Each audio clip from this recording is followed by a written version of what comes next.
And I think people are just comparing apples to oranges when it comes to things. And just because, this person has a 1,800 square foot house listed at $170 a square foot doesn't mean that your 1,800 square foot house can be listed at the same price.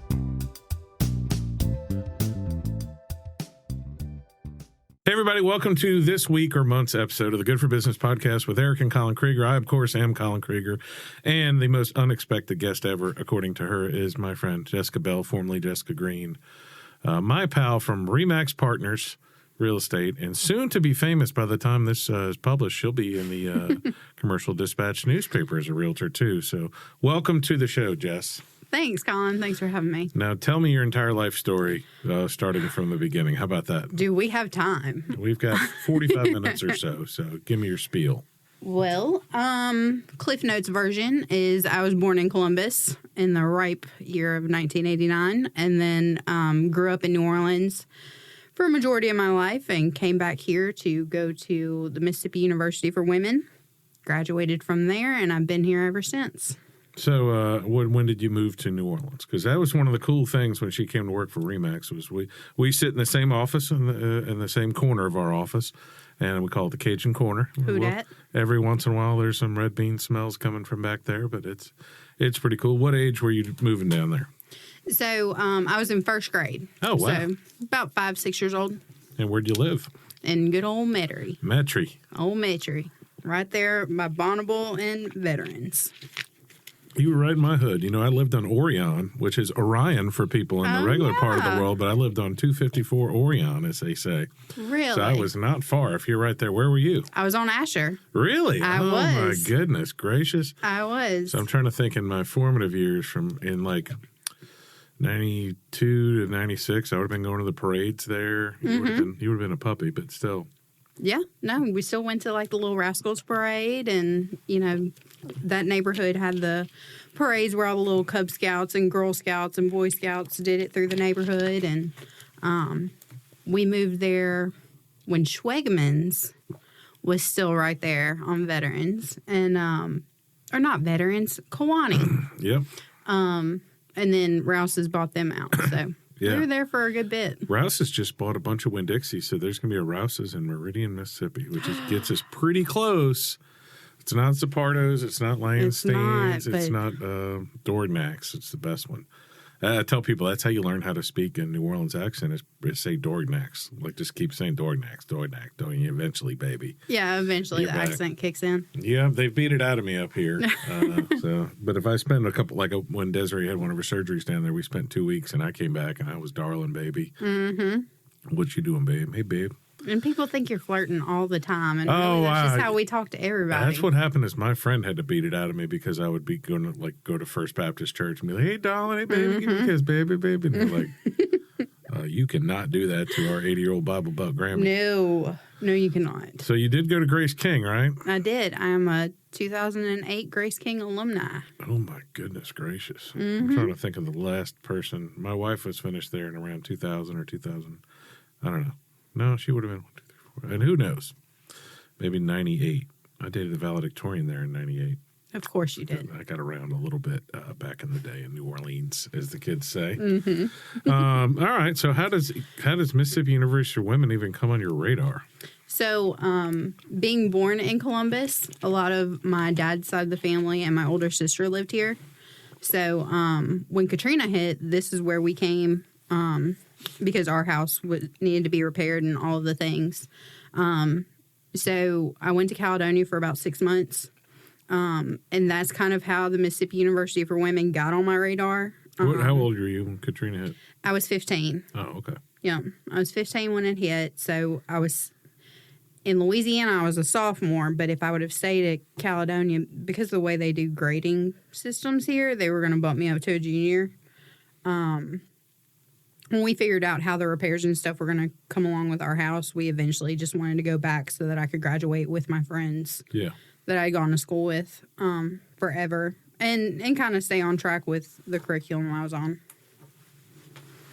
And then, so did you go back or did you just stay? We did. There? Okay. I finished my sophomore year out, and then I graduated from Grace King. There you go. The mighty Grace King is no more. Is that correct? No more. It ain't there no more. I'm trying to think. Michael Lewis might be the most. There's some famous alumni. Michael Lewis was the beer man who was just he was literally our beer truck guy. My wife knew his uncle. His uncle Charles worked at Belk out in Kennebra. Oh, yeah. Kennebra. And so he really did deliver beer to our restaurant. We had that little Cafe Roma on Clearview in West Esplanade that became the Pizza Gourmet, which would have been there from 2000 to 2004.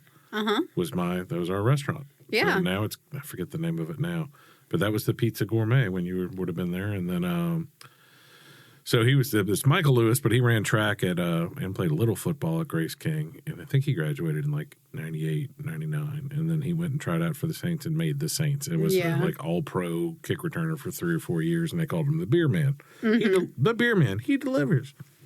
So that was awesome. I don't know any other famous Grace King alumni.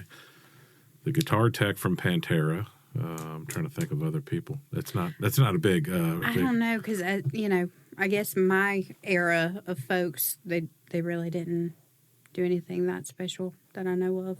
I do know that right after Katrina hit, Grace King's gym was used as a movie set for a movie with Ashley Judd and Harry Connick Jr. There you go. Yep. Harry Connick Jr. from Jesuit High School, class of '84. So 10 years before me, but there was always legendary stories of him. He literally would just like one day a month play piano down there, which is the most New Orleans thing ever. That Harry Connick Jr. was playing while you're eating lunch. Oh yeah. All right, so you're up here at the W. What did you learn at the W? I actually got a business degree in legal studies.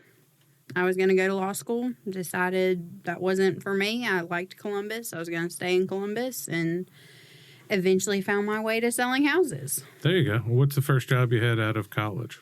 Oh, gosh, I've done everything, Colin. I'm aware. I've worked at convenience stores. I've sold insurance. I have cleaned houses. If I could do it, I mean, pretty much every job that can be done in Columbus, I think I've done at some point in time. And I think I first became aware of you at JTS, right? I was. JTS Mortgage, locally owned and operated mortgage brokerage. Yep. And they're, how many states are they in now? I mean, I know it's... I know they do Alabama and Mississippi. I think they're starting to expand to either Louisiana or Tennessee, one of the two. Yeah. But they're great. Yep, good old Jeff Farnham took a chance on me. I had freshly hatched my firstborn daughter. And you have, correct me if I'm wrong, 27 children right now. Well, 28 if you count my husband. But yeah, no, I have 4 daughters. There you go. Yeah, 4 daughters. Ages and her husband Michael. Yes, he's my boy. Their ages are 10, 7, 5, and 3. Lord. And yep, after I had my first, she was only 3 weeks old when I started working at JTS. Like, I hadn't even been cleared from the doctor yet. Ready to get to work. And JTS put the real estate bug in you, seeing the contracts coming through and stuff? They did. I knew nothing about the home buying process. My parents, for a majority of their lives, rented. And then when they moved up here, they ended up buying a manufactured home. So I had no idea how the home buying process worked at all. Working as the loan processor, I kind of got to see all the back end of stuff and what all goes into it, what lenders are looking for, all the documentation and all the paperwork that really goes in behind it. And when COVID hit, I found out I was pregnant with our third daughter. And I said I needed to figure something out because a 9-to-5 with my crazy chaos at home wasn't going to work. So we decided to take the risk and let me get my real estate license and hit the ground running and been making babies and selling houses ever since. Was RE/MAX your first stop? It was not. I actually started out with another local real estate agency. They're not in existence anymore. Okay. I got my license in September of 2020. I closed my first deal in November of 2020. And then we started at RE/MAX January of 21. Okay. All right. You were with Shelly and Bill Owsley when you came in, right? Yep. Bill reached out to me because he remembered working with me at JTS. And he asked me what I was doing because I was no longer there. And I told him I was getting my real estate license. And he said that him and Shelly were going to start a real estate team and wanted to see if I wanted to join. Well, there you go. Well, that's how I ran into you, is you running into Remax. So how did you want to talk a little bit about how do you go from being on a team to just being on your own? And that process was a year and a half? Yeah. 2 years? Because a lot of times people don't know when they start. A lot of people start in real estate. It's tough. It's tough staying in real estate and not going insane, because Jessica and I both have sometimes 4 or 6 weeks where you don't get a check during the year, no matter how successful you are. I've had a year where I did 70 deals, and I had a 6-week period where I can get a check. Right. And an average realtor does 6 or 7 deals a year. So it gets really stressful when you have deals falling apart. So a lot of people will start on a team or part of a team, hoping that the team will spend more money and attract more business, and then you get maybe a smaller percentage of a bigger pie, is the theory. Right. And then when you go out on your own, sometimes it's really, really scary. It's very scary. What I loved most about the team was the support system. Just because every transaction is different, and sometimes you don't know how you're going to hold things together. And when you go long periods of time without a check, you're like, I really need to hold this together. So having that support system from a team really did help. And I'm sure Shelly will vouch. There was many times that I called her and was like, what do I do? Like, I know what to do, but how can I do this to make it more effective?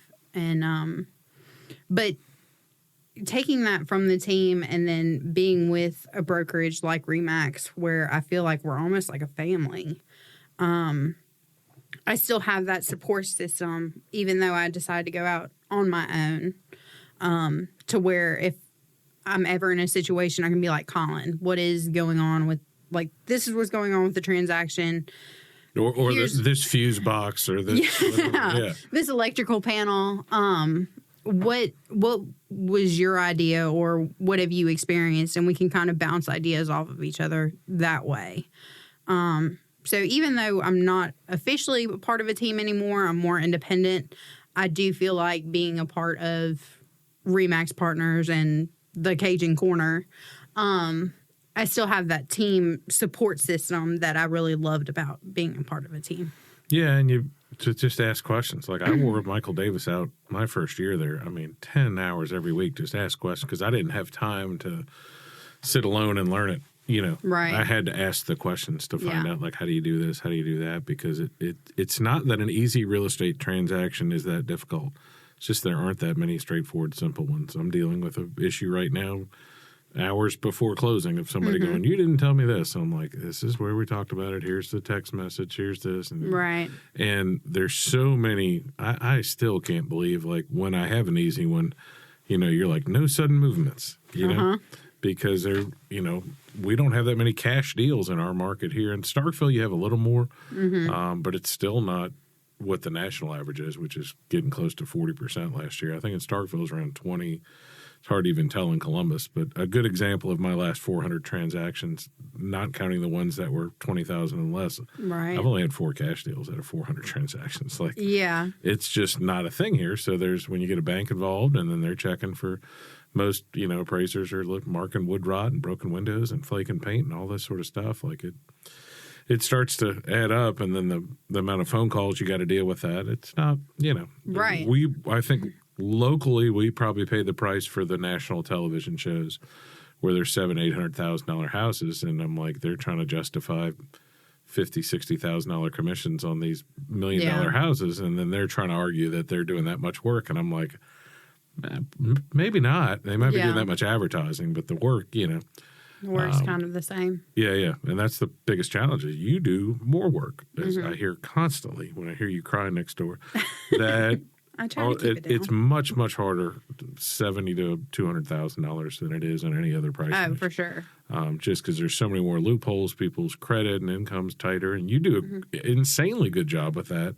I heard you talking to somebody this morning about their credit, because talk about how the past experience in the mortgage business helps you. Because I know, like, somebody will tell me, like, oh, I'm saving up my money for a down payment, or I don't have 20%. And I'm like, oh, you don't need. Right. By the way, you don't need 20% to buy a house. You do not. You don't. A lot of people don't need any money. The majority of my clients don't put money down on houses. So. I think probably at least a good solid 80 to 85% of my transactions are USDA, and you don't need to put a down payment down with USDA at all.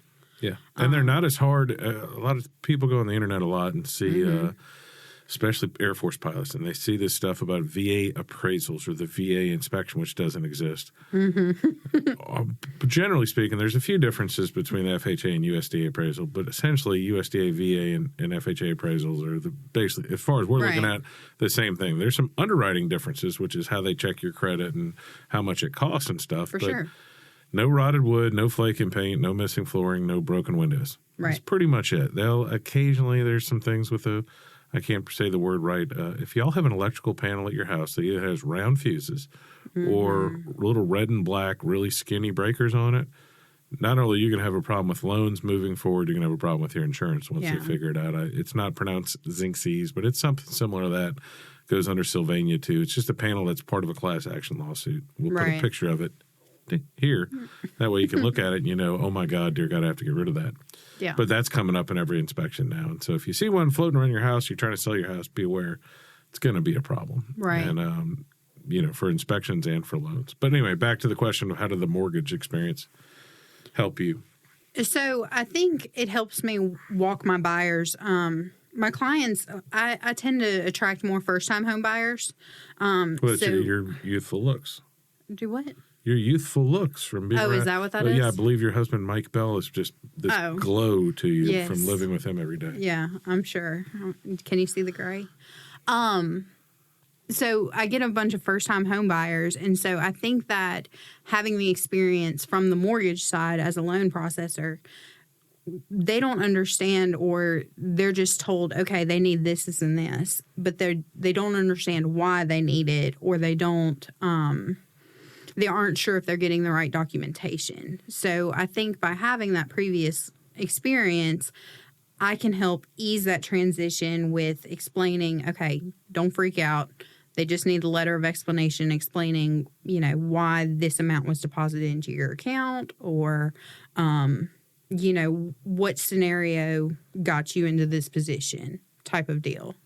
And that's what I've experienced a lot, is just a lot of people's anxiety is the fear of the unknown. And when you're applying for $100,000, $200,000, $300,000 loans for one of the biggest purchases of your life, they're just unsure about the whole process. So I think having the experience to back up my explanation kind of makes people feel a little bit more comfortable and more at ease about the process. Yeah, and a lot of mortgage people agree with me. I believe that most people who think they're going to buy a house, or most people are trying, a lot of them are afraid of the truth. You and I have both seen a lot of couples who are engaged or sort of engaged who want to look at houses but don't want to do it. And it's usually because one of the two doesn't want their credit run or doesn't want to face the truth. But the truth is I like this term. Within 18 months of today, if you work hard, 85% of people could probably get some kind of house, maybe not their dream house, but be able to buy some house without, and I'm not talking paying thousands of debt off a month, just paying the right things off. And the ones that can't probably need to be talking to the same financial counselor about bankruptcy or something. Yeah. Which is rarer than we hear. But even with foreclosures and bankruptcy, it seems like the end of the world. I couldn't imagine that stress. I wouldn't want to put it on anybody. But I think they're either 3 or 5 years away from there to buy a house again. It's not. It used to be like an 8-year. It used to be an 8-year death sentence if you did bankruptcy, and it's not like that anymore. No, I've actually had clients that were in bankruptcy and still able to purchase a home. Yeah. So it's a big, the United States government over the last 20 years has made it a huge priority for you to try to buy your first house. Oh, for sure. Try to make more. And in Mississippi, it couldn't be easier than anywhere. I mean, USDA loans, you can't make an offer with USDA or VA loan in Atlanta, even on a bad year, because they're just like, oh my God, they're so scared of it. Here, our VA loans were great. You're better than conventional, mainly because most of our military people are active duty here, and they need to keep their cool security clearance to be able to fly a cool plane,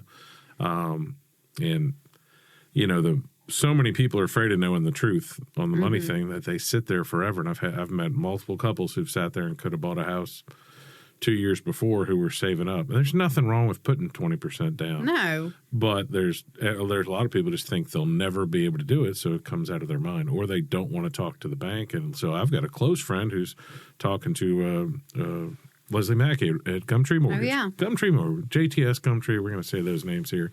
We want They're you to awesome. we want you to go local. Why do we want you to go local? Because good example. I went under contract with someone at the USAA last Monday.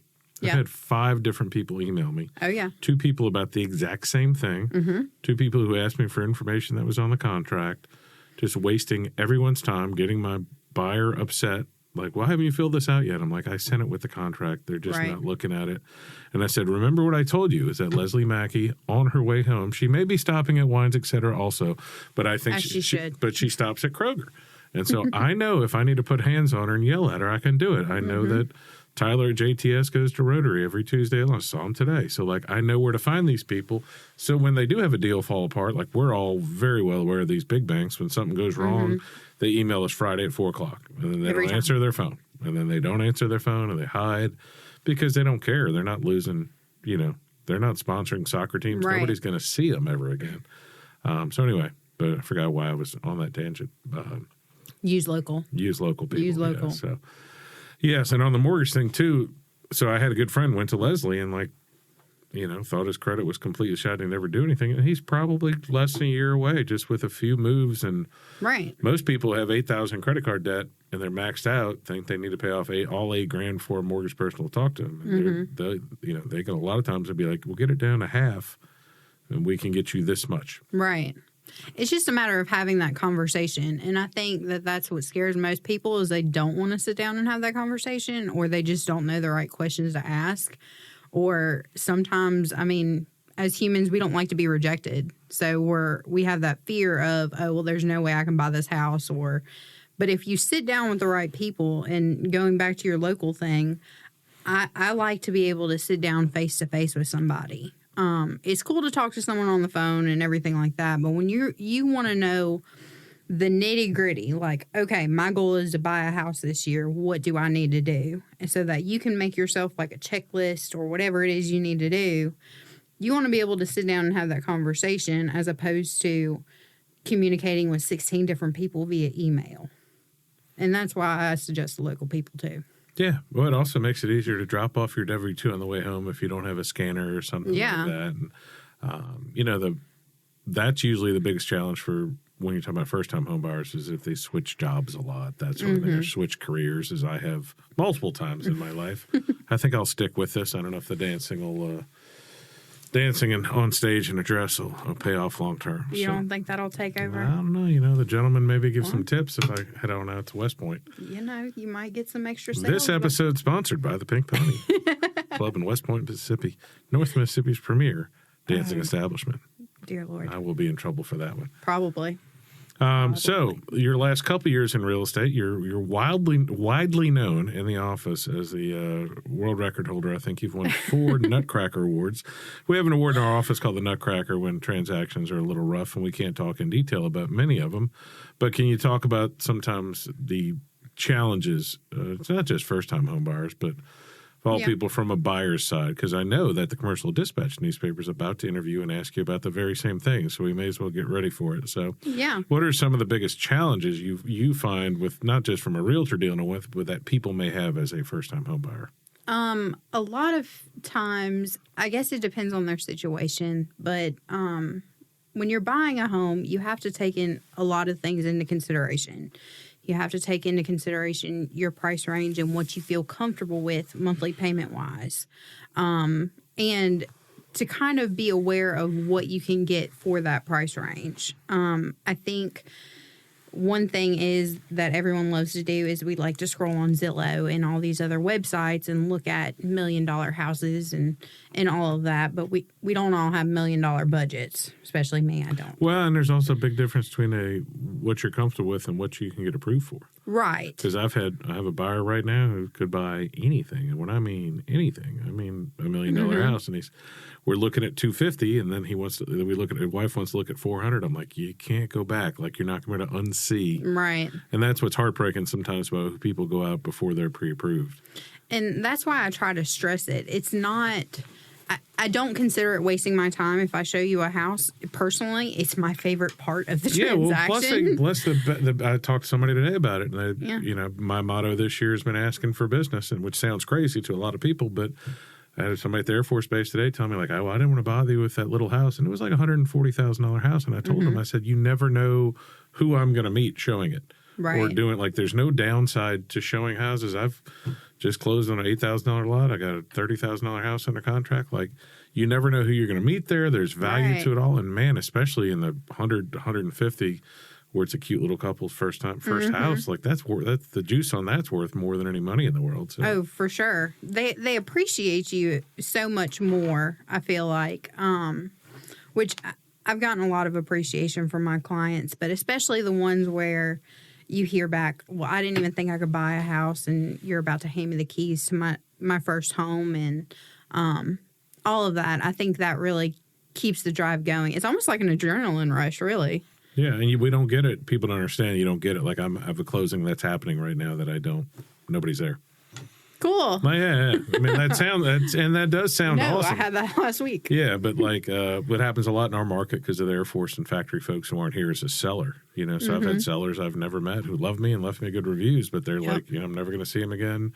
Right. They're not buying another house in the area, that sort of thing, and that's not unique to Columbus, but there's a pretty high percentage in Columbus and Starkville of almost absentee sellers. Of course, the buyers always want to see the house. It was nerve-wracking during COVID when people were buying houses without seeing them. Yeah. And why is it nerve-wracking here versus other markets is because here the houses are average being 28, 30 years old as opposed to 5. So you buy a 5-year-old house, I feel pretty confident. Like, you're going to like it. Yeah. The lights are going to work. It might not have that smell yet. Up to standards.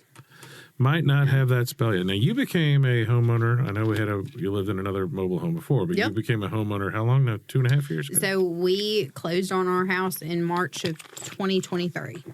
There you go. Wow, 3 years. Look at this. Moving on up. No, that was a big step, right? It was. It was very exciting. We made it seem like the girls were closing on their house, so they got to sign their little documents, and I gave them a little picture in a frame, and they love it. Now they're ready to buy another one, but they need to slow their roll. They had to pump the rate. Yeah. Well, the slowing their roll in our market, a little bit in Starkville. Starkville's market was up. 2 years ago, it was only up like 2%. Last year, it's back up closer to its normal 6%. 2 years ago, Columbus was up 10%. Last year, about 3%. Now, the thing dragging all of it down, really the first place we've seen in our market, like the rest of the country, is New Hope was down 23% last year. Right. Up in price, but nobody in New Hope is leaving their $200,000 house and buying a $350,000 right now. Right. Because they can't double their payment. So, like, every house that gets listed in New Hope's still selling if it's for the right price and it's clean, but people just can't do it. Like, a lot of people, they moved out to New Hope for that first house, and over the previous 20 years would have 5 years later moved. But when the interest rate is 6 and they're all at a 2.1, I'm at a 2.1 at my house. I live down to, so my taxes and insurance are more than the actual payment. And so, like, I'm old man, fist in the sky, yelling, "Hey, back in my day, Coca-Cola cost a nickel." But that's what New Hope is full of, and Caledonia's probably going to have that too. The biggest difference in Caledonia is you can get some premium rents. For depending on what the base housing allowance is at Columbus Air Force Base, you can rent out of. It's not always easy to rent out a $300,000 house, but if you have a $300,000 house at 2.2%, and you're only paying $1,600 and you get $2,300, then I wouldn't rent. The worst rental to have is one. I've said that 3 times this week to clients. I'm like, I was like, I don't want to have one. I had one, I almost got out of it. Now I have 13, and I'm still want to get out of it. But it's. Well, I have an investor client too, and they keep going back and forth on whether they want to rent or do a flip. And I keep telling them, I said, it just depends on how dedicated you are to it. Because if you're just going to get one rental property, it doesn't make sense. It would make more sense to put that investment into a flip house. But if you're planning to grow it, then it might be worth something long term. Yeah. Well, like, I have a countdown now of 9 of my 13 rentals have roofs that are less than 5 years old, which is great. It keeps the insurance Yeah. down a little, but the clock's ticking. Like I have an alarm set in my clock. 10 years from now, like first, and 8 of those have new air conditioners too. So like I bought really bad houses and fixed them up. So I know like not only should they be paid off by the time I'm 65, but they'll also need new roofs in it, which means you won't make any money on any rentals for 2 years as you replace stuff, Oh, yeah. And, you can patch roofs and stuff. People don't. If you drive through the inner city of Columbus, you'll see that people still patch roofs. But most people, as soon as the roof goes bad, if they've got access to the money, they'll just go ahead and swap it out. Replace it. See, my house, and I've talked to Jason Wheeler Roofing. This is like a whole endorsement ceremony. Jason. So Jason Wheeler Roofing, Columbus, locally owned and operated on Military Road since 1830 or something. Yeah, I'll just make it. Whenever he built the fresh roof. Yep. Even him. He's 147 years old. That's what I told him. I said, nobody can see my roof. And he's like, what are you talking about? I'm like, I sent him a meme from a roofers group. Yeah. And it was somebody who'd taken all the samples back from all these roofing conventions and just covered his ranch house with them. And so like 50 different colors. I'm like there's nobody. My house is the second highest one in the neighborhood, so nobody can see it. So I'm like, I don't care what it looks like. I was like, I can have a because I probably have a $25,000 roof. And I'm I was like, no, just you could put that truck bed liner on it would be fine by me. So yeah. I sent Jason's number to somebody today. Yeah, we're fortunate in town. I told this talk to the dispatch people the other day off the air after my podcast. We're very lucky. Like I've heard of people publicly complain about realtors and unethical realtors. We have really, and I'll have this speech about mainly the ones in our area.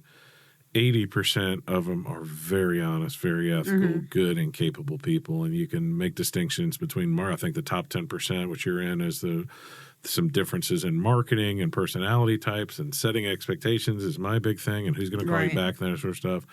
And even our bottom 10%, there's not people who you just automatically go, well, they're unethical. I mean, like, they are really, some of them aren't educated or whatever in real estate, but like, we don't have many evil, predatory realtors like you hear about in other markets. We're very fortunate of that. And we got just a big real estate association of good, honest folks, and it helps. Like there's the biggest stress in the market over the last 2 years, in my opinion, has been that the buyer, the buyer's agent, the seller, and the seller's agent all have different expectations of reality of what's been going on. Right. Because it kind of slowed down so quickly. And it's still going fine, but there's plenty of agents who, and Mike Davis, our broker, and I were talking about this the other day, like there's houses in East Columbus starting to hit 200,000. Yeah. I've been in the market 12 years. The best house in East Columbus was 120, and it's just, and you can slow your own market down. Oh, for sure. And there's people in Starkville right now who are overpricing houses. So like the average day of the market on South Montgomery is way higher than it should be, but it's because everybody's going, well, you can get what you want. Then the house sits for 6 months and it doesn't sell. And then people are like, why didn't it sell? I'm like, well, you were asking, if you go right now in Starkville to look at 350 to 550, at 450, you will see like houses that aren't that great. Right. And you'll see amazing new construction houses the same size. And you're like, what? Yeah. And that hurts the market, the less educated, and I don't mean educated like where they went to high school or college, just on what's happening in the real estate market. Right. And I think people are just comparing apples to oranges when it comes to things. And just because, this person has a 1,800 square foot house listed at $170 a square foot doesn't mean that your 1,800 square foot house can be listed at the same price. Speaking of good old Mike Davis, he always says there's 3 things that sell a house, and that's condition, marketing, and pricing. And as long as your realtor is doing the marketing that they're supposed to be doing, that pricing and condition falls on the seller. Yeah. So what we talk about all the time is an affordable house in New Hope or Caledonia, and including Starkville. Starkville had a period of 5 or 6 months last year where like Green Oaks, which is their blue-collar middle-class town, started getting close to 300. Right. And people stopped buying. Like if it wasn't fixed up like a flip house, they weren't buying it. Everybody's like, whoa, whoa, whoa. I'm like, at a certain point, we talk about this in New Hope and Caledonia, you think a $160,000, $170,000 house in Caledonia should sell in 40 seconds. Right. It doesn't, because there's 2 dreams attached when people are like, I want to get out of my position, I want to get out here into a premium school district. 2 things are attached to that. I want that, but I want a nice, clean house. Right. And even though a house might pass a loan, they don't want a beat-up house. Right. They just don't, because it looks just like the rental they just left. Yes. And there's a certain percentage of the population that's part of where I push back on the narrative where people have like, well, 60 years ago, you could buy a house, blah, blah, blah, or 40 years ago is the best. So 40 years ago, the average starter home was a 2-bedroom, 1-bath, 1,080 square foot house. And right now it's 2,100 square feet. So yes, the price is 4 times as much, but you're asking for twice as much house for a starter home. And fortunately in our area, like especially if, for 55, 60% I figure of people, the school district isn't the issue. Right. Like they may not want to be in a city or a county, but 55% of people don't have school-age kids or are homeschooling or whatever, or private school. So like they just want a nice affordable house. And you can get a really cool house for under $250. Oh, yeah. In Columbus, Mississippi, and in Westwood, great one, and really outside of the Starkville city limits. Right. I mean, we just had one, Tyler Turner. What's the name of his bouncy house? TT. Epic bounce houses. Yeah, he uses bounce houses, but he's a very successful realtor also. He just listed one today on Tomlinson for $250,000. He's going to probably have multiple offers on it. Oh, he should. And there are livable houses that I wouldn't let my mother live in there, but I'd let my brother live in East Columbus that you could purchase for 80, 90 grand. Not a lot of them, but they're ones that pop up. But they're livable houses under 150 grand here. And if you forget it, if you go to cross the Alabama state line or start going south towards Maben and Macon and then when you get away from the Golden Triangle area, like if you want to drive 30 minutes, they're perfectly livable houses. You can get a house with a new roof, decent air conditioning for 120 grand. The price difference between Caledonia and Vernon, which I mean literally is just separated by a state line, is just insane. The price per square footage. I mean, I remember back in my day, you were somebody if you could afford a $250,000 house in Caledonia. And now, I mean, they might start at $250,000. Yeah. But there's also counterintuitive things that people don't understand. Like I had somebody who I was showing a house near where you live or looking at a listing where you live. She's right off of Ridge Road in Jolly. And there's a neighborhood there that's bifurcated, I like to use that word, or split in half by the Caledonia School District and the city, and the prices are pretty drastic between the two. But, like, I called it Caledonia. She's like, well, it's not actually Caledonia. I'm like, all that matters is it's Caledonia. And I said, but what's interesting is you can talk to every agent that has had a house on Main Street in Caledonia. It doesn't sell as well. You could put that same house and put it a little further out in the country and people would eat it up. There is something about living in the actual downtown of Caledonia that you would think everybody would be like, oh, it's so cute and romantic and all that. And they're just like, people like, So. And it is. In downtown Caledonia, it's got that cute little, old school town feel. Yeah, but you would think at this point that it would be Ocean Springs, and it just isn't. You know why? I mean, it's just not enough stuff to do. Right. And God bless the people who own the little the cafe. Portable buildings with the little things and stuff, and the Dewey's and Bully's Meat Market. We're full of endorsements today. For real.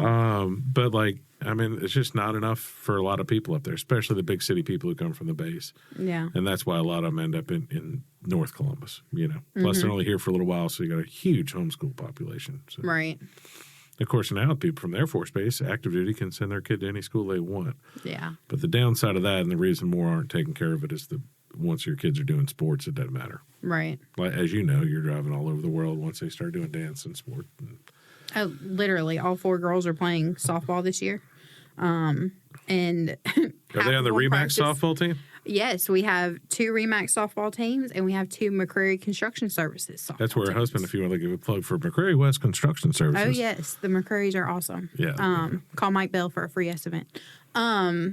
But they sponsored the older 2 girls, and RE/MAX is sponsoring the younger 2. So that's win-win. Yeah, for sure. Didn't they win the whole thing last year, or they were good? I don't know if they won the whole thing. So Aylin, our oldest, her team was a RE/MAX team, and they won the championship for the 8U. So pretty good. Yep. It's that RE/MAX red and blue coming through. It is number 1 in everything. That sounds completely reasonable and not biased whatsoever. No. So am I correct that you were on the Greater Golden Triangle Association of Realtors? What's it called? The Community Service Committee. Community Service Committee. So talk about some of the things y'all have done. I knew they had a 5K for the Dream Center that happened last year. Yes. So I was there. Were you? I didn't run or anything. I was just there. Okay. I brought my car. That was my epic support of the situation. Gotcha. Well, the car drives a lot of attention. Yes, and y'all did a bed build for them. Yes. For the Dream Center. Yep. We raised over $9,000 for the Dream Center, which is amazing because you don't really realize how many kids are out there without a bed to sleep in. Just something that a lot of people take for granted, and you just don't know it's out there. We also raised money playing pickleball. This year we're working on a couple different events that we're still trying to get ironed out. Instead of doing the 5K for the Dream Center, I think we're going to start collecting like sheets and pillows and comforters and stuff like that. And the really cool thing is instead of building them this time, we're going to actually go help deliver them and set them up. Yeah, and that's a life-changing experience. Yeah. So I love telling the story. So I was at the table when John Ullman, who started the Golden Triangle Dream Center, brought up his idea, I think in 2018 at a the Create Foundation is based out of Northeast Mississippi, but they've opened up a Lowndes County community chapter, and that was the sort of meeting for that, and he brought that up. You're in a room full of dreamers. Like these are optimistic, public service, servant-oriented people, community service thing. And I'm at his table, and we're looking around the table like, you're gonna start a. By the way, this is the smallest dream center by like 8-fold. Meaning there's one in Houston, there's one in Los Angeles. Like they're normally these big community centers where kids can go to eat and play and do stuff, and then the bed builds is his particular ministry of it. But I think he's over 1,000 beds, well over 1,000 beds that have been placed.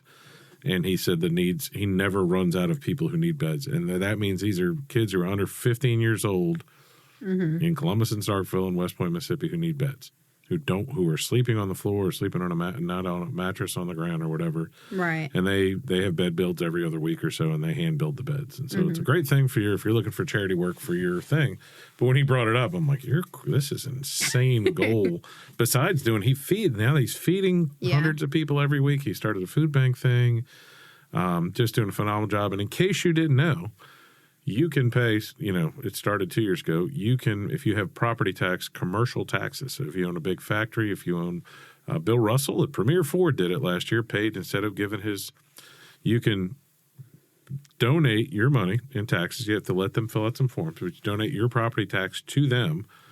The state of Mississippi reimburses the local taxing authority. So if all my rental properties together had $14,000 of taxes on them, I could give that $14,000 to the Dream Center or them and another organization, and then the county gets the money too. So there's a win-win. So if you own a big piece of commercial property in your rentals, you should think of that because it doesn't affect your taxes one way or the other, but it gives the Dream Center $15,000 or whatever that they wouldn't have had. And it changes a lot of lives too. Like it affects a lot more people. You would think with Columbus, we're not a huge city, like Austin or Dallas or anything, by no means, but you would think that we wouldn't have that big of an issue around here, but we do. No, and delivering those beds, like I said, it's something else. And they're opening more ministries where they're having like block parties and that sort of stuff.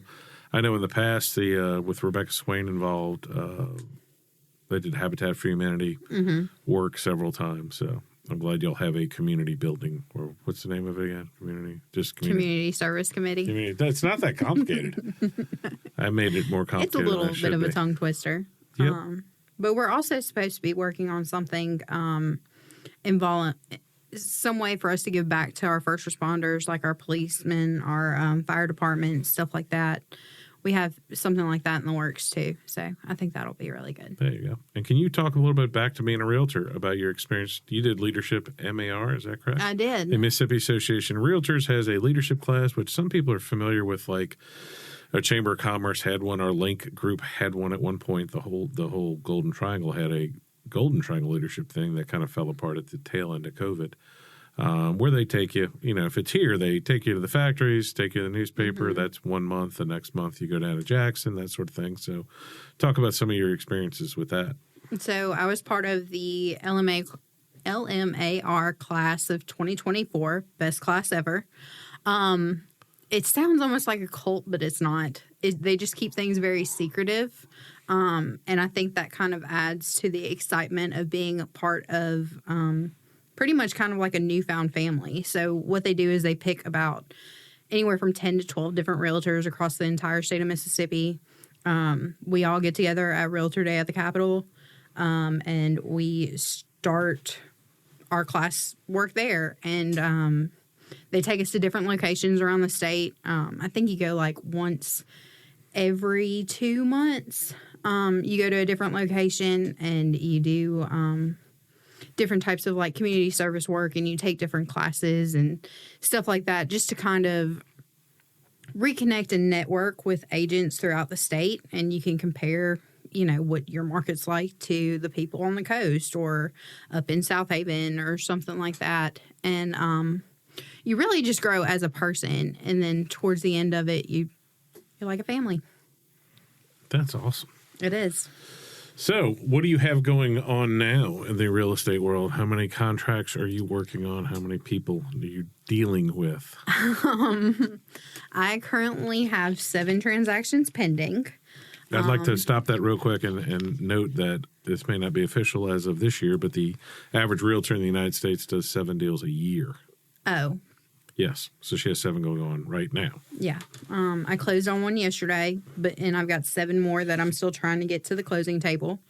So we're just working through those processes and getting things done that need to be done. I have a couple buyers that I'm working with that we're trying to find the right place so we can get them under contract and into their new homes. And that's pretty much what I'm juggling at the moment. And how many kids again? 37 kids. Yeah. Why don't you 42? say something about give each girl's name and say something nice about them, because they're going to hear this. Okay. I'm sure you'll play it for them. So Aylin is my oldest, and she's kind of like my best friend. Like, she's the one that I can sit there and talk to and just be like, okay, how's your day? What happened? Okay, why'd you do that? Should you be doing that? That sort of thing.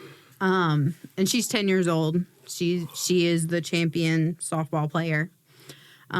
Kendall is 7, and she is my sweetheart. She is tender-hearted and my sweet Kendall.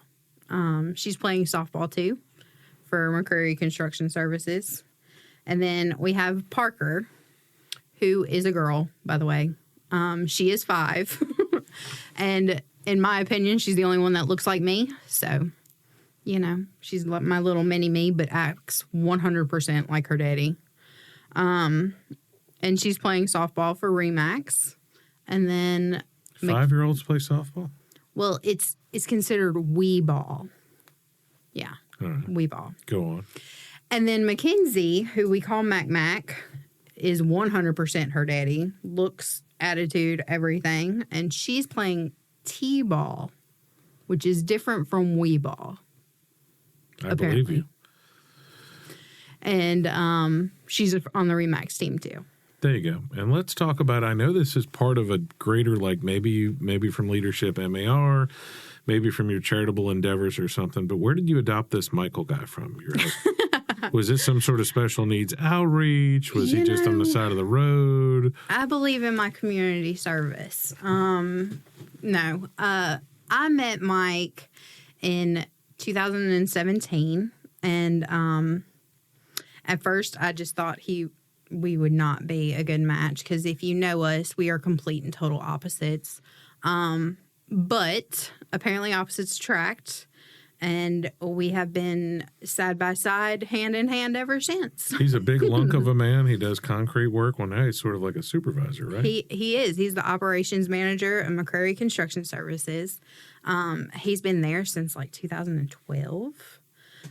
So he cuts concrete, he drills holes, he removes it, he did all 3 of those things at my clubhouse, and yeah, I had a big hole in my concrete floor that he patched for me. So. Mm-hmm. He can do it all. He's a jack of all trades. Is he a good girl mom? Oh, a girl dad, I mean? Well, girl dad, yeah. Oh, for sure. He's very playful with them. He jokes with them. You know, his big, loud personality, and he keeps them laughing. He keeps them entertained. And I'll never forget when Aylin and Kendall first started cheerleading. I'm not a cheerleader. I never have been. I don't even know how I ended up with so many girls because I was the most tomboy I think there could have been. But he was the one out there on the field learning the cheers and doing the cheers with them and the dances, and he'll dance with them in the kitchen and everything like that. Well, good deal. All right. So if people want to call you, what do they need to know? And what's your number? Give them all that information on how to reach out to you about buying or selling a house. Not about softball, not about painting your husband's toenails pink. Which we've done before. Yes. Okay. So my name, according to Parker Bell, is Jessica Bell with Remax Partners. And if they want to call me or text me, my number is 662-364-8186. Good deal. All right. Thanks for coming on the show. I told you the time would fly by. I know. Good deal. I know. Thanks. All right. Thanks for having me. Bye. Hey guys, thanks for listening to the podcast. My name is Colin Krieger and my day job is real estate. If you're looking to buy or sell, I'd love to talk to you. Or if you just want to sit and talk real estate in a no pressure situation, I'd love to help you. I work with Remax Partners in Starkville, Columbus, and West Point, Mississippi. I can help you find an agent anywhere in Mississippi or anywhere in the country. Just reach out to our office at 662-327-7705 or find me anywhere when you type in 662-329-SOLD.